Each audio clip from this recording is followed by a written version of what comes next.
সম্রাট শাহজাহান নাম শুনেছেন? কোথার বাদশা বলেন? দিল্লির সম্রাট। সম্রাট শাহজাহান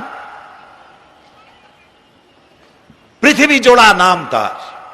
কবি বলছেন, শাহনে জাহাं को जिन्हें फख्र से देते थे बाज वाज कब्र में है सूरह अलहम्दु की मोहताज।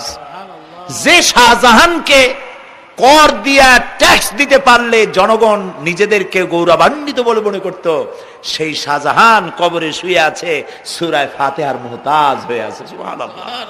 যদি কেউ আমার কবরের কাছ থেকে হেঁটে যাইতো আর একটু সূরা ইখলাস পড়ে সব রেসানি করতো, আমি কিছু পাইতাম। আহারে, এই এতিম ফকির হয়ে শুয়ে আছে।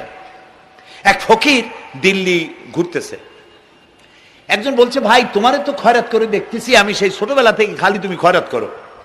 একটা জিনিস আপনারা মনে রাখবেন, গরিব, আজকে যারা গরিব পরিশ্রমের মধ্য দিয়ে কালকে তারা ধনী হতে পারে, কিন্তু যারা ভিক্ষুক, যারা ভিক্ষা করে, জিন্দেগিতে কোনোদিন তারা বড় হতে পারবে না। ভিক্ষা করা যাদের অভ্যাস, জীবনেও বাড়ি করতে পারবে না, জীবনেও ধনী হইতে পারবে না, কিন্তু গরিব ধনী হইতে পারবে। কারণ হলো আল্লাহর কাছে দুইটা বৈধ জিনিস অত্যন্ত ঘৃণিত। কয়টা? একটা হলো তালাক, আর একটা হলো ভিক্ষাবৃত্তি, মানুষের কাছে চাওয়া। আল্লাহ পছন্দ করেন না। তো ভিক্ষুক ঘুরতেছে, একটা লোক বলল, মিয়া তোমার তো সারা জীবনই খরচ করতে দেখি।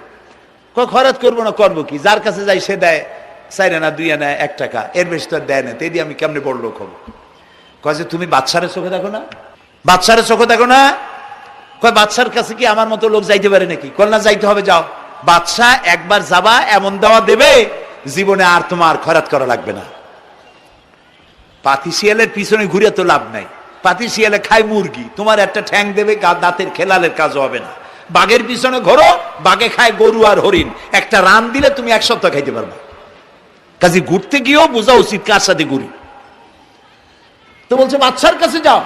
তো বাদশারে পাবো কই? কই তো দেখলাম কেবল মসজিদে ঢুকলো।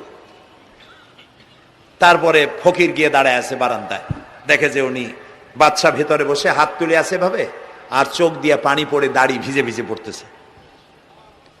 নামাজ শেষ করে, মোনাজাত শেষ করে বাদশা বেরিয়েছেন। কোন বাদশা? শাহজাহান। বাইরে আসার পর ফকির বলল, আসসালামু আলাইকুম বলে ফকির রওনা করছে। বাদশা বলে, দাঁড়াও, তুমি যে রওনা করলা, তোমার তো ভিক্ষুক মনে হয়, আর লোকেরা যারা ভিক্ষুক না তারাও তো আমার কাছে চায়, আর তুমি তো ভিক্ষুক, চাইলে না কেন কিছু? ভিক্ষুক বলে, জাহাপানা